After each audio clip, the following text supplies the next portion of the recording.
आज इंशाअल्लाह ताला सलाम की सुभान अल्लाह। इनके बारे में कितनी करामात कि जो उम्र अल्लाह की शादी के बाद वही उम्र आपने तशरीफ लाकर हजरत फातिमा को पढ़ा और हजरत अपने कुलसूम को हजरत सलाम आया सलाम के बहुत नजदीक।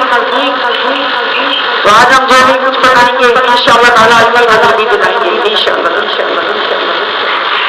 हजरत